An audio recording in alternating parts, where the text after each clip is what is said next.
Ang programang ito ay rated SPG. Striktong patnubay at gabay ng magulang ang kailangan. Maaaring may masiselang tema, lengguwahe, karahasan, sexual, horror o droga na hindi angkop sa... Madali nating mapapabagsak ang remix. When this goes downhill.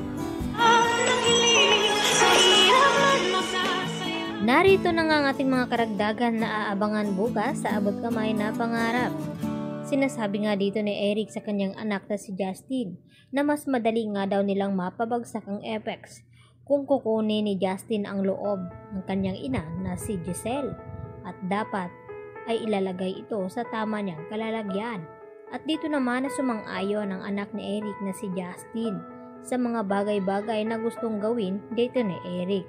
Subalit wala silang kaalam-alam na palihim pala nakikinig itong si Giselle sa kanilang pinag-uusapan. At dito nga napag-alaman ni Giselle, napakanalang naman pala ang mabutihan dito ni Eric sa kanya. Nang sa ganon, ay mabilis nga nilang makuha ang loob dito ni Giselle. At dahil matalino nga ang mga tanyag, ay hindi nga nila ito maiisahan. At mauunahan pa ni Giselle ang mga plano dito ni Eric na pabagsakin nga itong Apex Hospital. Samantala, bumibilib naman ngayon itong si Carlos Benitez dito sa kakayahan dito ni Annalyn dahil nagkamali nga raw siya na ina-underestimate niya itong si Annalyn at kahit ano nga ang ibigay niyang task dito kay Annalyn ay talaga namang magagawan daw ito ng paraan at hindi lingid sa kaalaman ni Doc Carlos na magaling talaga daw itong si Annalyn. At dito naman na sumang-ayon itong si Michael at sinasabi ni Michael dito kay Carlos na mahal niya itong si Annalyn dahil simula ng bata ay siya na nga ang tumulong dito kasama itong si Lynette. Kaya pakiusap ni Michael kay Carlos na kung galit daw ito kay RJ ay sana daw huwag niya ibuntong kay Annalyn ang init ng kanyang ulo o galit dito kay RJ.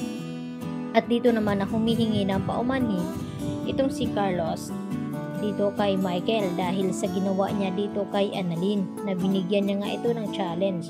Nang sa ganon ay mapatunayan niya na kung deserve ba daw itong si Annalyn na makuha itong slot na papuntang Japan. At dahil naipasa nga ni Annalyn ang task na iyon ay walang duda na makakapunta na nga itong si Annalyn sa Japan.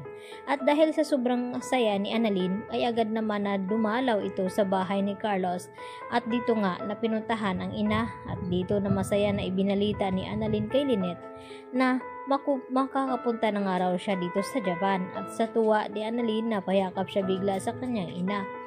At dito naman na tila may naramdaman na sakit itong si Lynette at napansin agad ito ni Annalyn ang kanyang braso at dito niya nakita na may sugat nga ito at ginamot. Kaya nagtanong itong si Annalyn kung saan niya nakuha ang sugat na iyon at kung si Carlos ba ang may gawa nito. At dito naman na pinagtakpan ni Lynette itong si Carlos dahil alam niya na magagalit nga itong si Annalyn kapag nalaman niya na sinasaktan nga siya dito ng kanyang asawa. Kaya mas gustuhin na lamang dito ni Lynette na magsinungaling siya dito sa kanyang anak. At dito naman na sinasabi ni Annalyn na gusto niyang isama ang kanyang ina papuntang Japan. At dahil gusto makabawi at humingi ng tawad itong si Carlos dito kay Lynette dahil sa kanyang ginawa, ay pumapayag naman itong si Carlos na sumama itong si Lynette sa Japan nang sa ganon ay mawala itong kanyang trauma at mabawasan ang kanyang stress dito sa bahay. At dito nga na masaya itong si Lynette na kahit sa ganong paraan ay makakaiwas siya sa mga trauma na kanyang naramdaman ngayon at anxiety. At dito naman natuwang itong si Annalyn na makakasama niya ang kanyang anak papuntang Japan. Kaya yan naman ang ating pagkatutukan at aabangan kung talagang magtatagumpay nga ba sa mga masamang balak itong sina Eric at Justin dito nga sa Apex Hospital dahil sa tindi nga ng galit dahil sa pang-brainwash ni Eric sa kanyang anak na si Justin. Kaya kahit anong gawin ni Giselle ay hindi nga siya mapapatawad ng kanyang anak.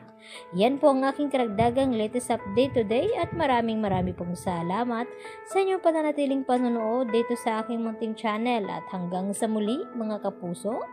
See you tomorrow. Bye-bye! At huwag niyo pong kalimutan i-like at subscribe.